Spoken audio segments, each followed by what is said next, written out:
ओम शांति। कल वाणी चल रही थी 9/5/66 की पहले पेज के मध्य में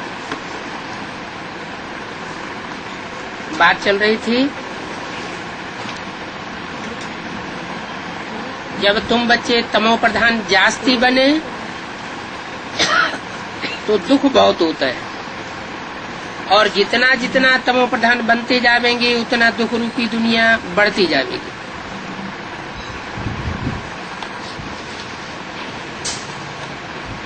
मनुष्य हिरास में आए बहुत त्राहि त्राहि करेंगे। ये बात अगले कल्प के लिए बताई है या इसी कल्प के लिए बताई है? बहुत त्राहि त्राहि करेंगे हैरासमेंट में आकर के, फिर अंत में जय जयकार हो जाएगी। तुम बच्चों ने जो विनाश दिव्य दृष्टि से देखा है तो फिर प्रैक्टिकल में जरूर देखना है।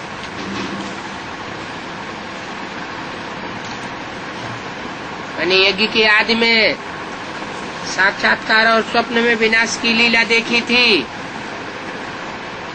और अंत में प्रैक्टिकल में वो विनाश देखेंगे। माना झूठी चीज का साक्षात्कार नहीं होता, जो भी साक्षात्कार होते हैं वो सच्चे होते हैं। स्थापना की तारीख का साक्षात्कार तो हो नहीं सकता, वो तो चलती रहती है।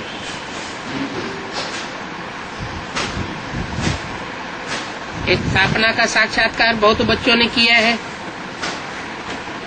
छोटी बच्चियां बहुत साक्षात्कार करती थी। ज्ञान तो कुछ भी नहीं था। पुरानी दुनिया का विनाश भी जरूर होना है। तुम बच्चे जानते हो बाप ही आकर स्वर्ग का वर्षा देते हैं।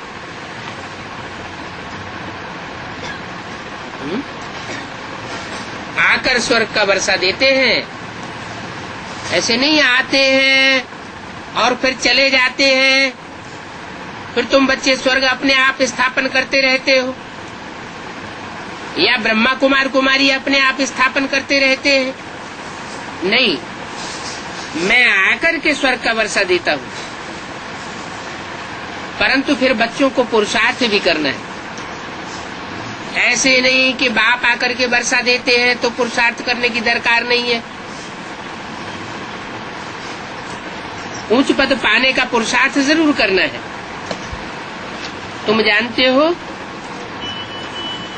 8-10 वर्ष में ये सब मिट्टी में मिल जाएंगे। कौन से सन की वाणी है? 66 की वाणी। और उस समय बाबा शिव बाबा ने ब्रह्मा के मुख से ये वाक्य उच्चारण किया कि 8-10 वर्ष में ये दुनिया मिट्टी में मिल जाएगी। तो मिट्टी में मिल गई क्या है? ये सब मिट्टी में मिल जाएंगे। कौन सब मिट्टी में मिल जाएंगे?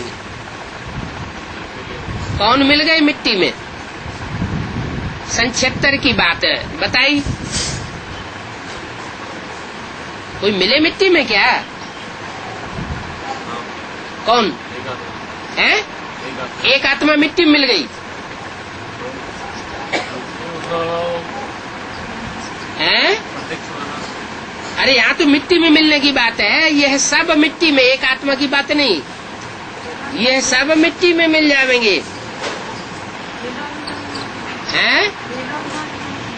नहीं, ब्राह्मणों की संगम युगी दुनिया की बात बताई। ये ब्राह्मणों की संगम युगी दुनिया जिसमें इतना देह अभिमान बढ़ा हुआ है कि ब्रह्मा बाबा जैसी सहनशील आत्मा को नहीं परख सके, उनकी सच्चाई को नहीं जान सके, और उनका भी हार्ट फेल कर दिया, और किसी ने उंगली भी नहीं उठाई। तो बाबा कहते हैं ये सब देह अभिमानी सांढे हो गए हैं। देह को मिट्टी कहा जाता है। ये 8-10 साल रह गए हैं, इस 8-10 साल में ये सब देह अभिमानी की मिट्टी में मिल जाएंगे।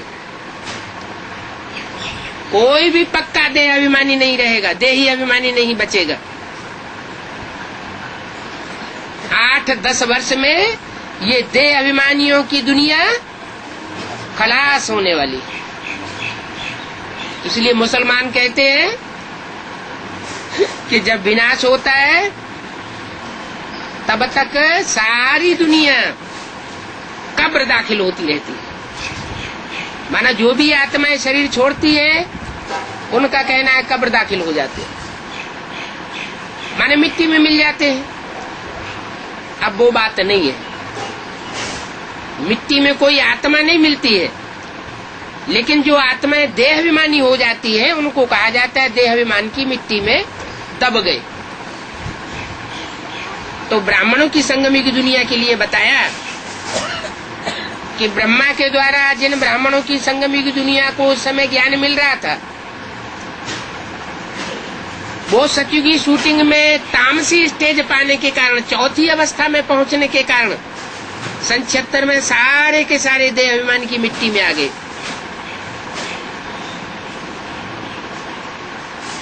अभी भीड़ पड़ी है, कर्जदारों की कर्जा बहुत भारी है, डरते भी हैं, समझते हैं कितना हमने पैसा दिया है। सारा पैसा लड़ाई में ही खर्च कर दिया।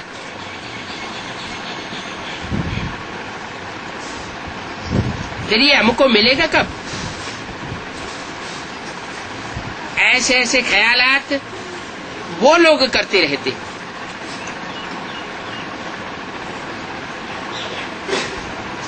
तुम बच्चों को बाप बैठिए सब बातें समझाते हैं क्या कि अभी न कर्जा लेना है और न कर्जा देना है। कर्ज मर्ज कहा जाता है।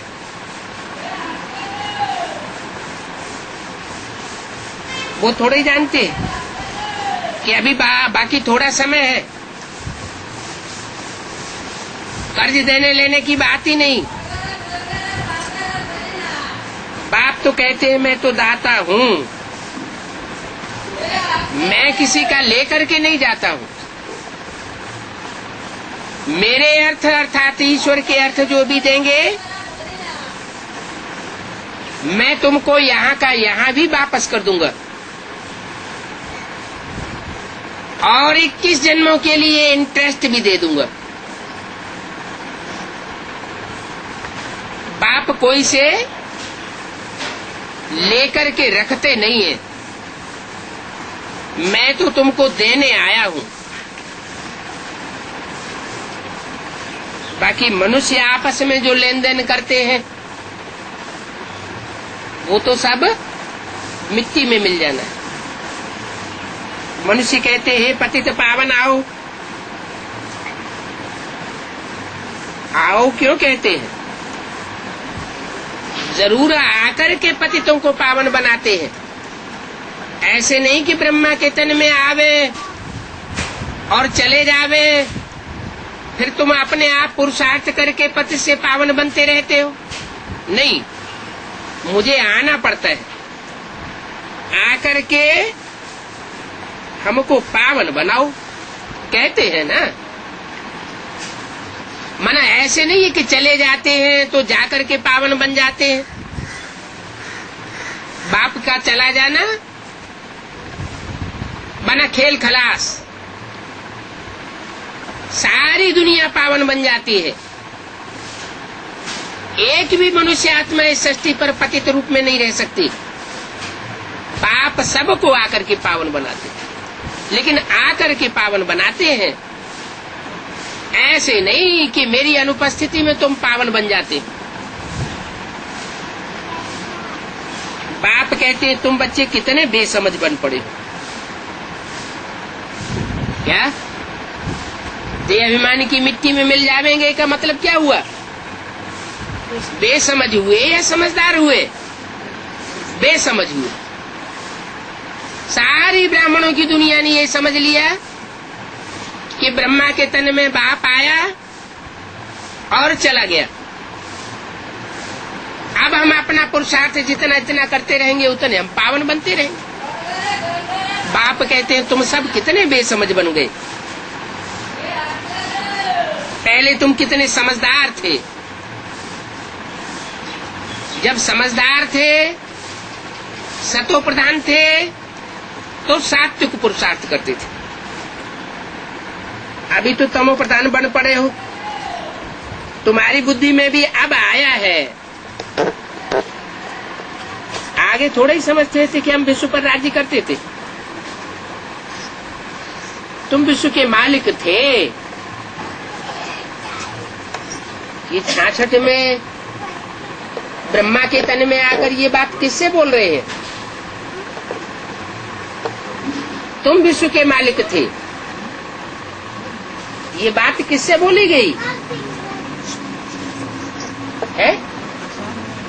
सामने जो बैठे थे उनसे। एक तरफ उनसे बोल रहे हैं तुम मिट्टी में मिल जावेंगे और सारी दुनिया मिट्टी में मिल जाएगी 8-10 वर्ष में। तो जो सामने बैठे वो मिट्टी में नहीं मिले। 66 में जो भी बाबा के सामने बैठे हुए थे वो सारी ब्राह्मणों की दुनिया मिट्टी में नहीं मिल गई।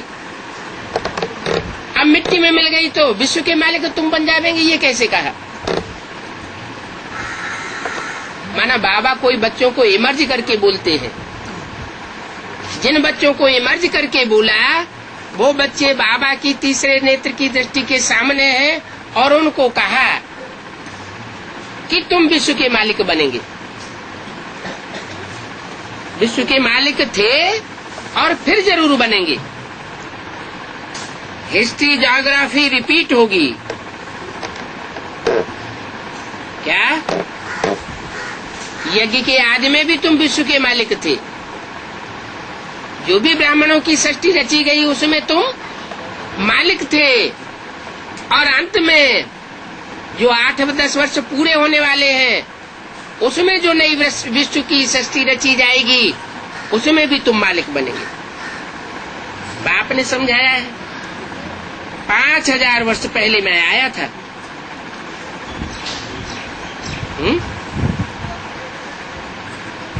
ऐसे क्यों कहते? बाप ने समझाया, माँ ने समझाया, ऐसे क्यों नहीं कहते?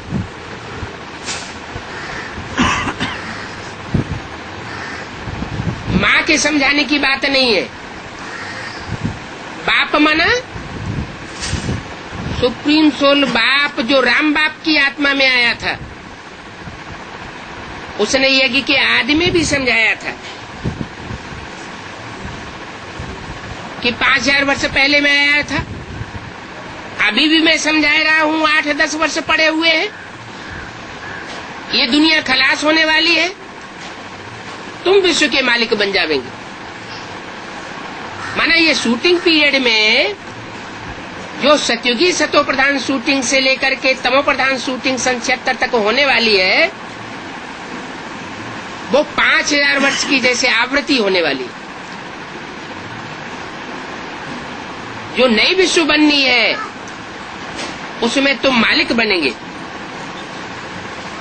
हिस्ट्री ज्योग्राफी इस तरह रिपीट होती रहती है।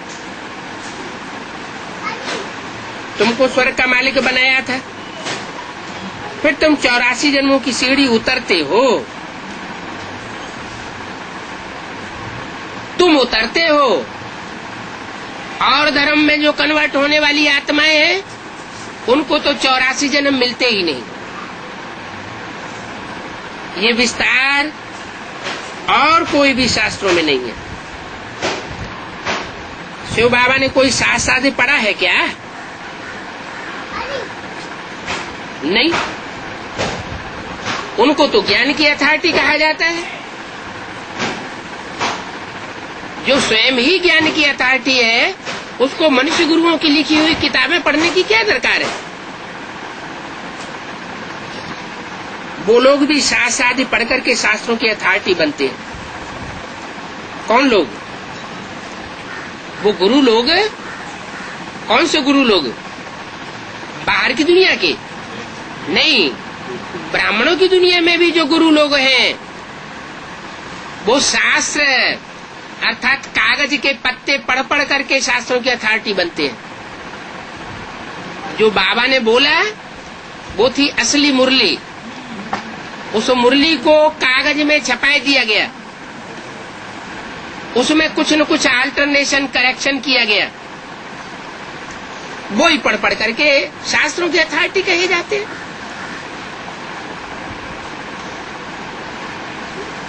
उनको ज्ञान की अथॉरिटी नहीं कहा जा सकता। वो लोग समझ लेते हैं कि वो ज्ञान की अथॉरिटी है। वो भी गाते हैं पतित पावन आओ, गंगा स्नान करने के लिए भी जाते हैं, फिर गस्से मारते रहते हैं कि पाप आत्माएं स्नान करके नदियों के पानी को पतित बनाई देती हैं और हम उन नदियों में पांव डालते हैं तो नदियां पावन बन जाती हैं। ये बाहर की दुनिया की बात है या अंदर के ब्राह्मणों की दुनिया की बात है? अंदर ब्राह्मणों की दुनिया में भी ऐसे शिवो हम कह के बैठे हुए हैं जो अपने डायरेक्शन पर चलाने लग पड़ते हैं नदियों को। समझते हम पतित पावन है। भगवान बाप तो आकर के वाणी चला करके चला गया। अब तुम हमारे डायरेक्शन पर चलो, हमारी बुद्धि के अनुसार चलो, जैसे हम बताएं वही ज्ञान की अथॉरिटी अपन को समझ लेते हैं। इसलिए अव्यक्तवाणी में बाप दादा ने बोला था पांडवों को गार्ड बन करके रहना है शक्तियों का, शक्तियों का गाइड नहीं बनना है। अगर पांडव शक्तियों के गाइड बनेंगे तो यज्ञ में गड़बड़ पड़ जाएगी। वो गड़बड़ आज पड़ी हुई है।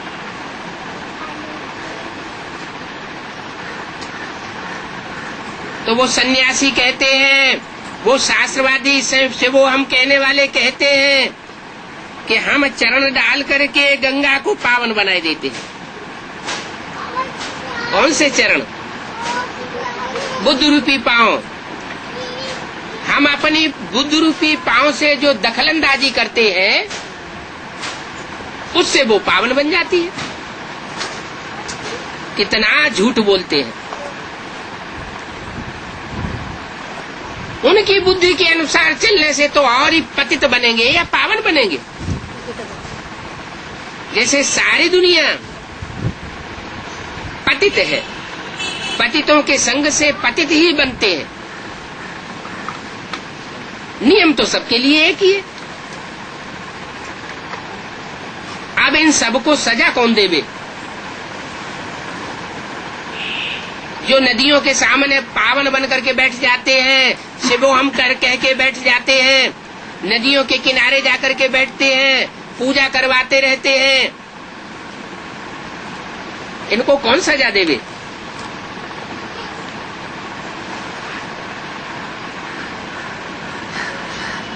सजा तो देनी पड़े। उन्होंने तो गृहस्थी मार्ग छोड़ दिया है, छोड़ दिया है मैंने। उनकी गृहस्थी नहीं है क्या?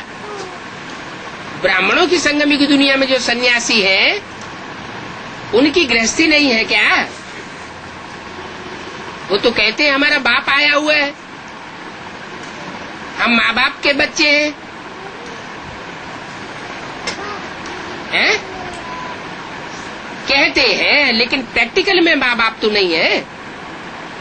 माँ बाप कहना अलग बात है और प्रैक्टिकल में माता पिता होना और उनकी प्रैक्टिकल मत पर चलना वो एक अलग बात हो जाती है। भक्ति मार्ग को उन्होंने तो छोड़ दिया, वो भक्ति भी नहीं करते। सन्यासी लोग, सन्यासियों को भक्ति मार्ग में आना ही नहीं चाहिए, भक्ति मार्ग के कर्म कांड करना ही नहीं चाहिए। वो तो है ही निवृत्ति मार्ग वाले, उनको शास्त्र आदि पढ़ने का भी हक नहीं है। उन्हें शास्त्रों से क्या लेने देना, उन्होंने तो दुनिया छोड़ दी। उनकी तो पहले जंगल में परवरिश होती थी। जब सतो प्रधान थे तब बिना मांगे सब कुछ उनको मिल जाता था, जंगल में बैठे बैठे ही, क्योंकि प्योरिटी की पावर थी। कौन से सन्यासियों की बात हो रही है? हाँ, ब्राह्मणों की दुनिया के सन्यासियों की बात हो रही है। जब माउंट आबू में 51-52 में बैठे हुए थे तो एकांत जंगल में रह करके तपस्या कर रहे थे, वहां ही उनको सब कुछ मिल जाता था। अभी तो शहरों में घुस पड़े हैं, क्योंकि तमो प्रधान बन गए हैं और अभी बड़े बड़े महल बनाते रहते हैं। क्या प्रूफ दिया? पहले सतो प्रधान थे तो जंगल में एकांत में रहते थे, और अभी तमो प्रधान बन गए हैं तो शहरों में घुस करके पब्लिक से पैसे मांग मांग करके बड़े बड़े कंक्रीट के महल माड़ियां बनाते रहते हैं। आगे तो स्त्रियों से घृणा करते थे, अब तो माइयां उनको गुरु बनाए, उनके चरण धो करके पीती है। किसकी बात बताई? उनकी बात बताई जो ब्राह्मणों की दुनिया में शक्तियों को इस समय कंट्रोल कर रहे।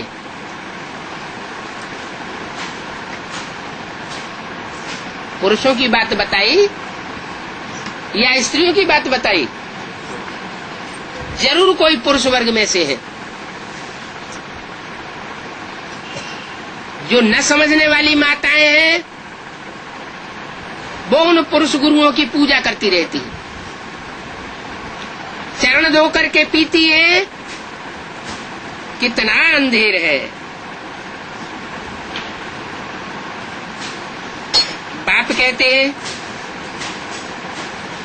अब उनको सजा देने का टाइम आ गया।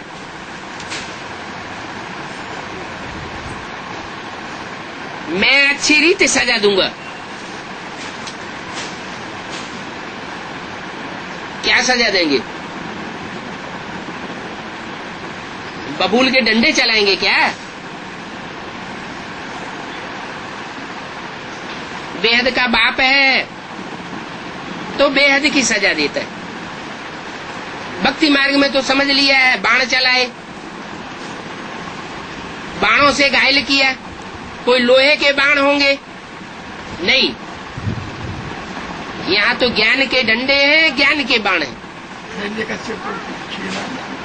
मुरली वही है, वही मुरली जब ब्रह्मा के मुख से बोली जा रही थी बहुत मीठी तान लगती थी,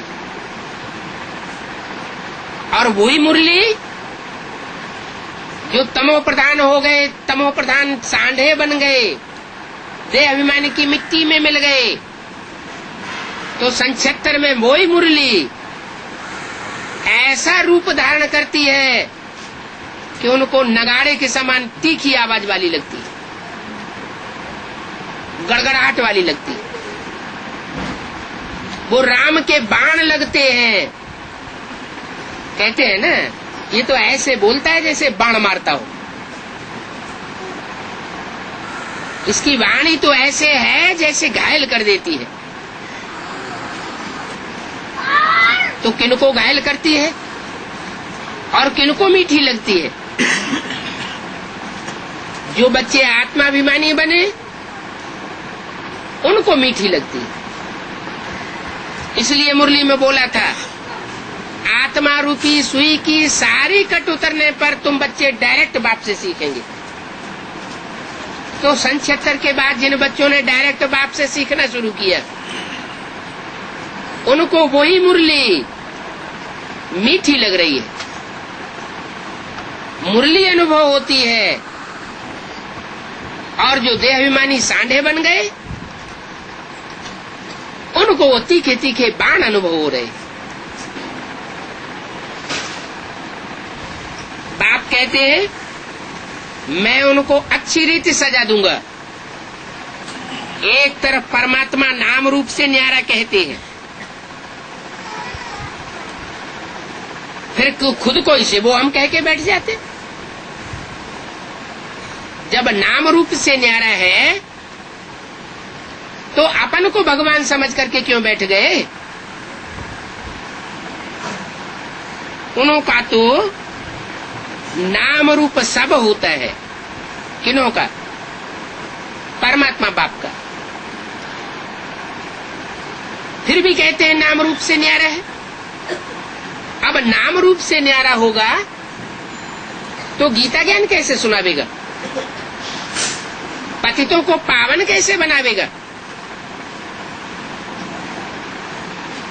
जो पावन देवताएं थे वो कलयुग के अंत में आते आते पतित कैसे बन गए?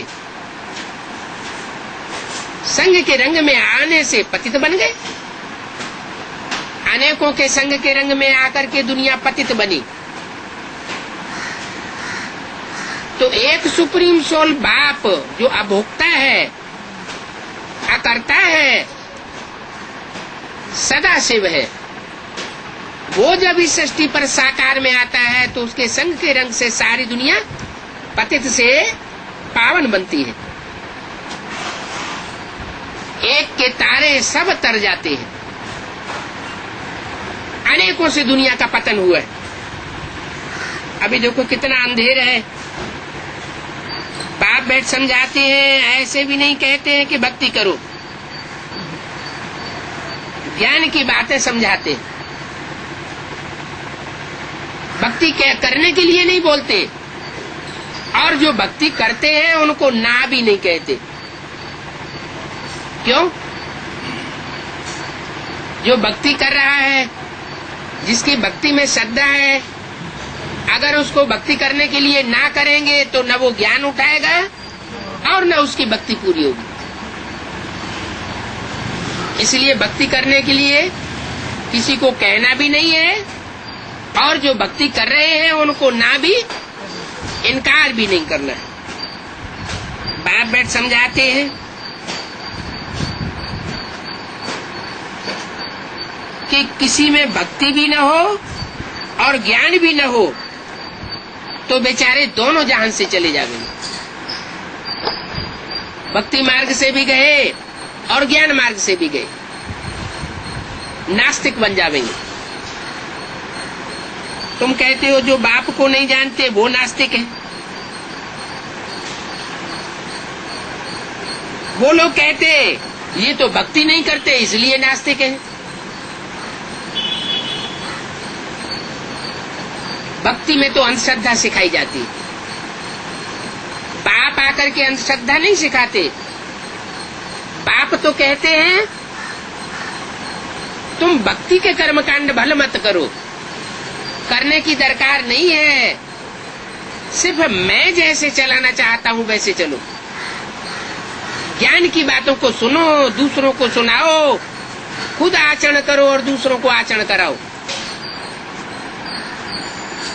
जो बाप को नहीं जानते हैं, बाप की रचना को नहीं जानते हैं, वो नास्तिक है। मित्र संबंधी बिरादरी वाले सब कहेंगे ये तो नास्तिक बन गए हैं, क्योंकि भक्ति के कर्मकांड आदि नहीं करते, न ये शास्त्रों को मानते हैं, न ये किसी गुरु को मानते हैं। ऐसे ऐसे कहते रहते हैं। उनको ये पता ही नहीं है कि वास्तव में इस सृष्टि का सदगति दाता कौन है। इस सारी सृष्टि की सदगति करने वाला सिर्फ एक है। वो एक निराकार जरूर कहा जाता है, इसका मतलब ये नहीं है कि उसका कोई नाम रूप काल आदि नहीं है, वो जरूर इस सृष्टि पर आता है। और जहां से प्रत्यक्षता रूपी जन्म लेता है वो धरणी बहुत प्रसिद्ध है। उत्तर भारत में भगवान की जन्मभूमि मानी जाती है। वो यादगार बनी हुई है, ऐसे नहीं कि मथुरा में जन्म लिया, सिर्फ यादगार कायम है। ऐसे नहीं अयोध्या में जन्म लिया, ये तो यादगारें बनाई हुई। ईश्वर जो सभी आत्माओं का बाप है, वो कोई गर्भ से जन्म नहीं लेता। स्थूल गर्भ से अगर जन्म लेता हो तो उसकी यादगार कायम रहे। ये तो द्वापर युग से ही बैठ करके बनाए हैं। अयोध्या धाम, मथुरा धाम, वृंदावन धाम, काशी आदि, ये भगवान के स्थान माने जाते हैं। वाराणसी में, जिसे बनारस कहते हैं, वो शिव शंकर भोलेनाथ का स्थान मानते हैं। जहाँ ज्ञान का रस बना उसका नाम रख दिया बनारस। बना बनाया रस मिलता है, कोई बनाने करने की बात नहीं है। भगवान ही आकर के वो ज्ञान रस देते हैं। मथुरा,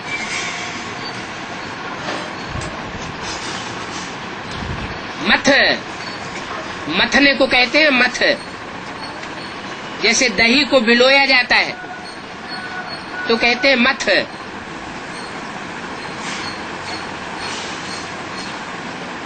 तो ये देहभान को भिगोने की बात है।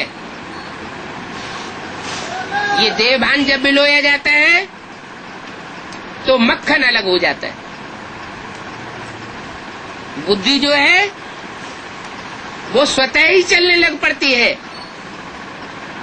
ये संग के रंग का रहस्य है।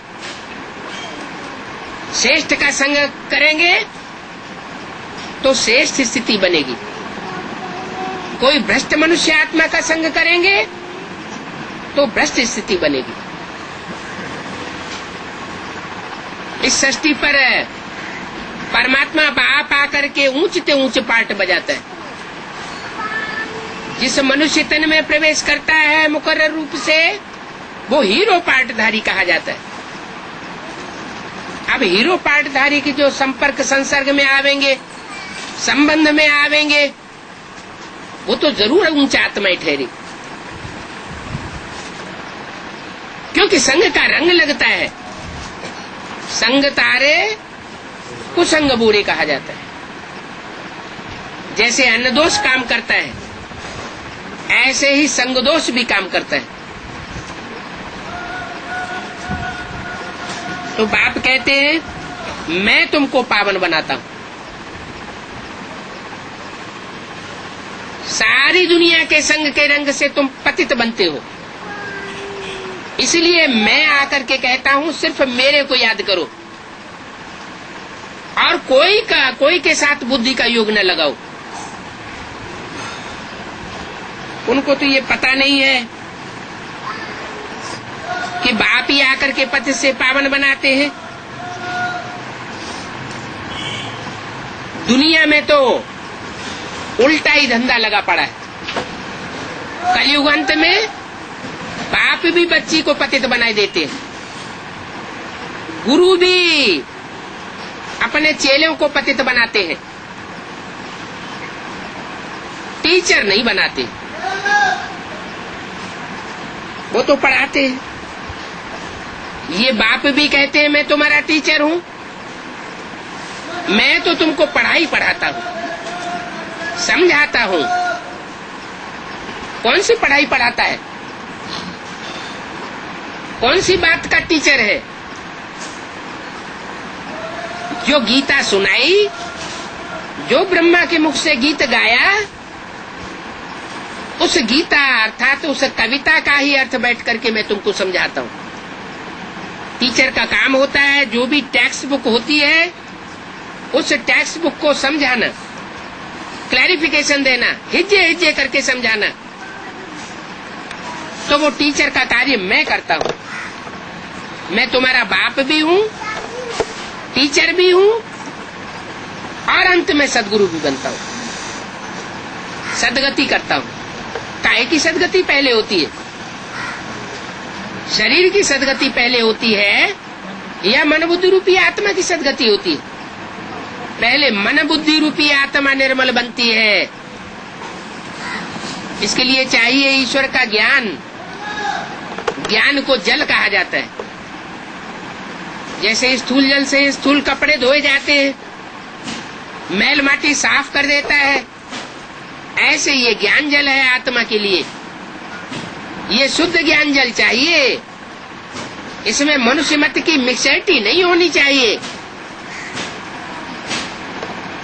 मुरलियां हैं, भगवान के मुख से बजाई गई मुरली है।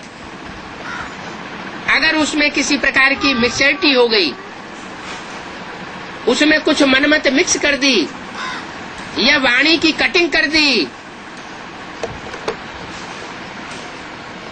तो वो मुरली घातक भी हो सकती है, उल्टा असर दिखाई सकती है, क्योंकि मिक्सरिटी हो गई। जैसे दूध का भरा हुआ घड़ा है और उसमें 2-4 बूंद सर्प का विष डाल दिया जाए तो सारा ही क्या हो जाएगा? विष हो जाएगा। तो बाप भी कहते हैं एक से ज्ञान सुनना चाहिए। अनेकों से सुनेंगे तो बेविचारी ज्ञान हो जाएगा। जब ज्ञान ही बेविचारी हो जाएगा तो सुनने वाले भी बेविचारी बनेंगे। अनेक मत से बनता है रावण राज्य, इसलिए रावण को 10 सिर दिखाते हैं। और एक मत से बनता है राम राज्य, इसलिए राम को एक सर दिखाते हैं। अनेक मनुष्य गुरुओं की मत से दुर्गति और एक सदगुरु निराकार की स्टेज में रहने वाले सदगुरु से सदगति। इसलिए घर घर में ये स्लोगन टंगा हुआ होना चाहिए। क्या? श्रीमत से सदगति और मनुष्य मत से दुर्गति।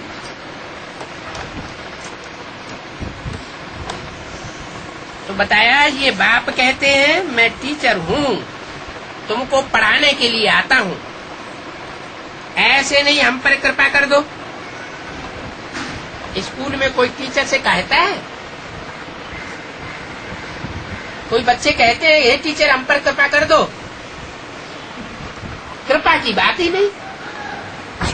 जो जितनी पढ़ाई ध्यान से पढ़ेगा, महत्व देगा, तो अच्छे नंबरों से पास होगा। मैं तो टीचर हूँ, तुम मेरे से कृपा आदि क्या मांगते रहते? कृपा आदि की सिस्टम तो गुरुओं से पड़ी है। कृपा दृष्टि दे दो। बाप कहते हैं तुम बच्चे जितनी सेवा करते हो, ईश्वरीय सेवा से तुमको खुशी का मेवा स्वतः ही मिलता है। क्योंकि बाप सर्वसेवल बच्चों को याद करते हैं। जो डिससर्विस करने वाले बच्चे हैं उनको याद नहीं करते। तो तुम जितनी ईश्वरीय सेवा करोगे उतना तुम्हारे ऊपर स्वतः ही कृपा दृष्टि बरसती रहेगी। ये स्थूल आंखों की कृपा दृष्टि की बात नहीं है। स्थूल आंखों से देखी हुई चीज सिर्फ याद आती है, ऐसे नहीं कि कृपा दृष्टि बरस जाती है। ऐसे तो बाप सबको ही देखते रहते हैं। तो देखने मात्र से क्या सदगति हो जाएगी? नहीं। जो ज्ञान की बातों को समझ करके अपने जीवन में धारण करके दूसरों को धारण कराते हैं, उससे सदगति हो सकती है। दूसरों की सेवा करेंगे तो सेवा का मेवा खुशी मिलेगी। संगम युग में खुशी बहुत बड़ा वरदान है। इस संगम युग की शूटिंग के पीरियड में जो जितना खुश रहता है वो जन्म जन्मांतर का सुख भोगेगा, और भगवान बाप के आने पर भी जो दुखी रहता है, संगम युग में दुख का अनुभव करता है, वो जन्म जन्मांतर दुखी परेशानी का अनुभव करेगा।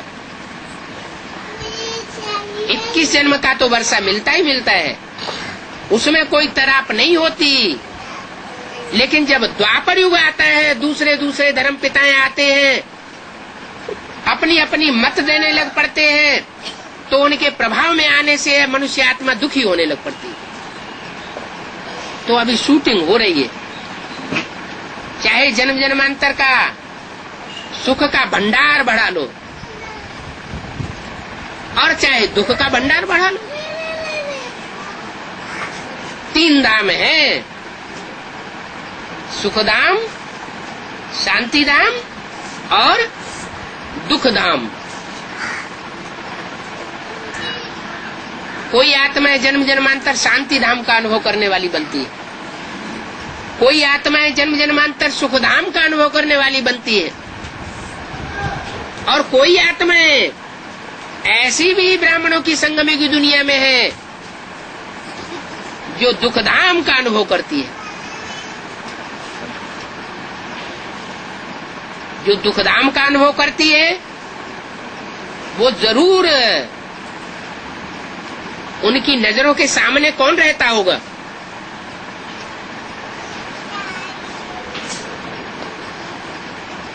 कौन रहता होगा?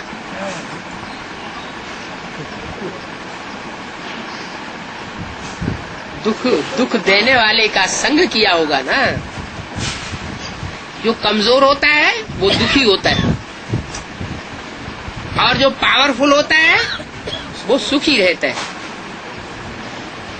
कमजोर कैसे बनता है? कोई भी आत्मा की कमजोरी का कारण क्या होता है? कमजोरी का कारण है अनेकों का संग का रंग। एक को याद करने से पावरफुल बनती है आत्मा। जो एक ऊंचे से ऊंचा है, उस एक ऊंचे से ऊंचे को अगर पहचान लिया तो पावर का पारावार नहीं रहेगा। और अनेकों का संग करने से विविचार बढ़ता है। विविचार बढ़ने से कमजोरी आती है, और जहां कमजोरी होगी वहां दुख अनुभव होगा। 3 मूर्तियों में से एक मूर्ति की पूजा क्यों नहीं होती? मंदिर क्यों नहीं बनते?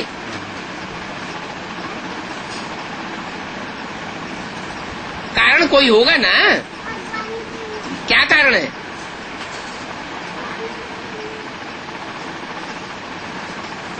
उनका नाम ही है ब्रह्मा। ब्रह्मा ने बड़ी और माँ, बड़ी से बड़ी माँ। क्या गलती कर देती है माँ? बच्चों के मोह में आकर के बाप का भी तिरस्कार कर देती है,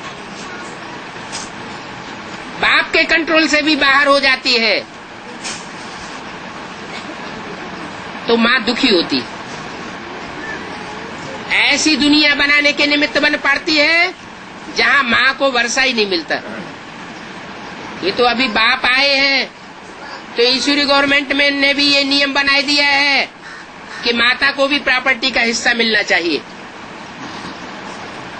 नहीं तो पिछले 2500 वर्ष की ये हिस्ट्री बताती है,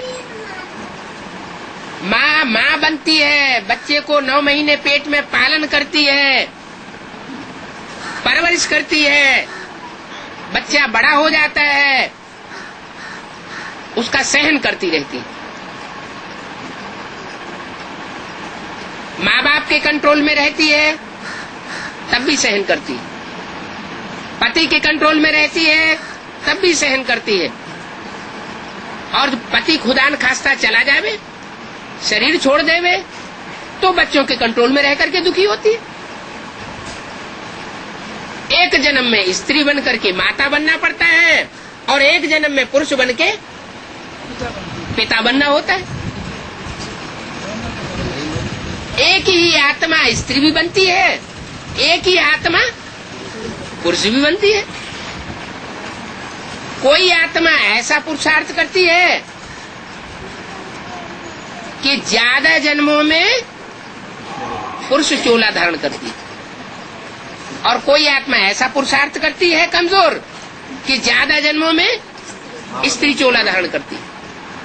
क्योंकि मुरली में बोला है एक जन्म स्त्री एक जन्म पुरुष का तो मिलता है, ये तो 21 जन्म चलता है, वहां कोई बैलेंस बिगड़ता नहीं पाप पुण्य का। लेकिन बाकी जो 63 जन्म है उनमें बैलेंस बिगड़ जाता है। बैलेंस बिगड़ने के कारण कोई कोई आत्मा 2 जन्म पुरुष के भी ले सकती है और 2 जन्म लगातार स्त्री के भी ले सकती है। तो ये हिसाब बन जाता है।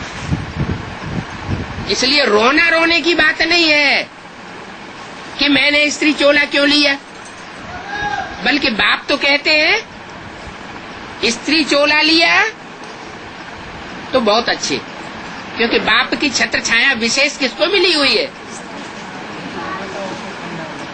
कन्याओं माताओं को विशेष छत्र छाया मिली हुई है।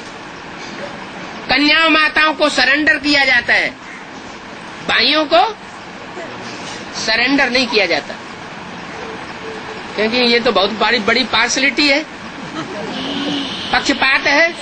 भगवान भी आकर के पक्षपात करता है, पक्षपात नहीं है। ये दुनिया ऐसी बन गई है जहाँ कन्याओं माताओं को शरण कोई दे नहीं पाता, ऐसी जिससे उनकी सुरक्षा हो पाए।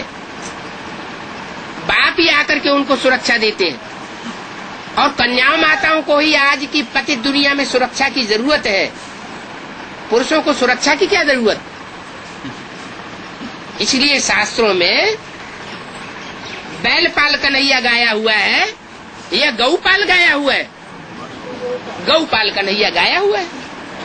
क्यों गाया हुआ है? कि गौ उसको कहा जाता है जो गौ स्वभाव का हो। स्वभाव संस्कार ही भारत की कन्याओं माताओं का ऐसा है, उनको सारा जीवन जिस खूंटे से बांध दिया जाता है, सारा जीवन उस खूंटे से चुपचाप बंद करके अपना जीवन बिताती है। ये भारत की कन्याओं माताओं की कथा है।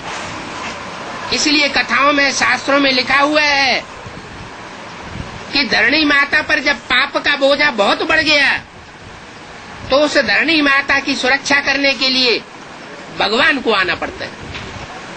भगवान का रूप धारण करके आता है, कन्या माताओं की सुरक्षा करता है। इसलिए संगम युग में, खास करके वर्तमान संगम युग में स्त्री चोला लेना ये तो भाग्य की बात है।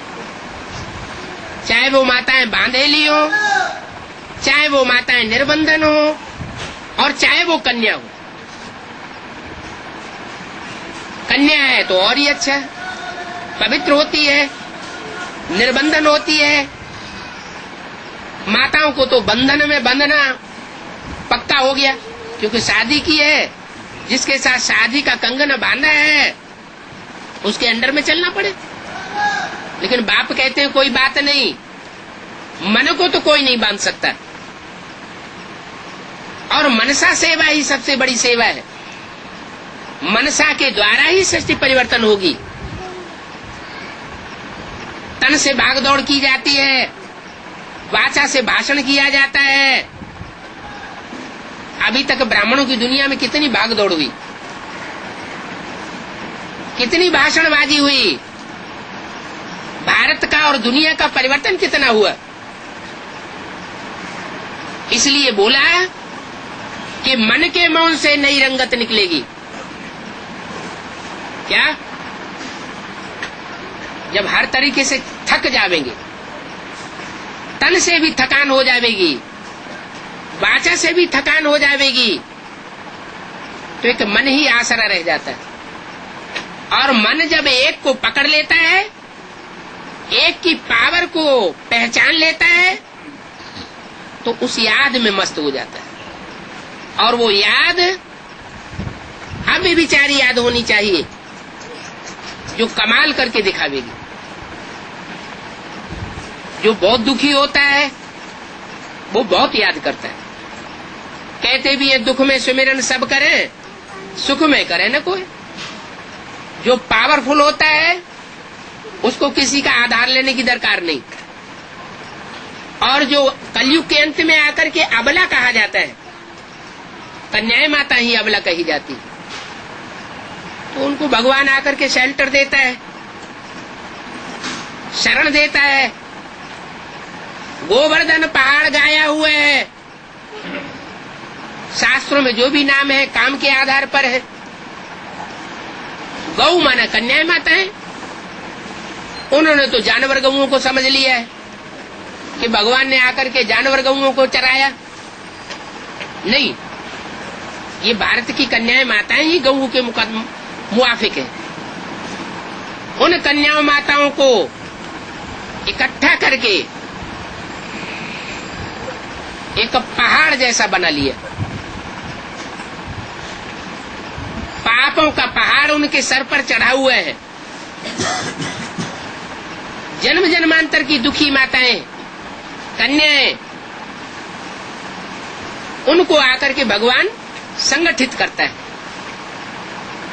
और जब वो संगठित हो जाती है तब वो शिव शक्तियां कही जाती है। शिव शक्तियों की मन की आवाज सारी दुनिया को परिवर्तन करती है। सारी दुनिया को ही नहीं, ये जो प्रकृति के 5 तत्व हैं जो ज्ञान नहीं सुन सकते, उन 5 तत्वों की बुद्धि में ज्ञान नहीं बैठता है, वो भी परिवर्तित हो जाते हैं। जो ज्ञान सुनता है वो तो ज्ञान से परिवर्तित हो सकता है, लेकिन जो जड़तमुही बुद्धि वाले हैं, प्रकृति का पोषण करने वाले हैं,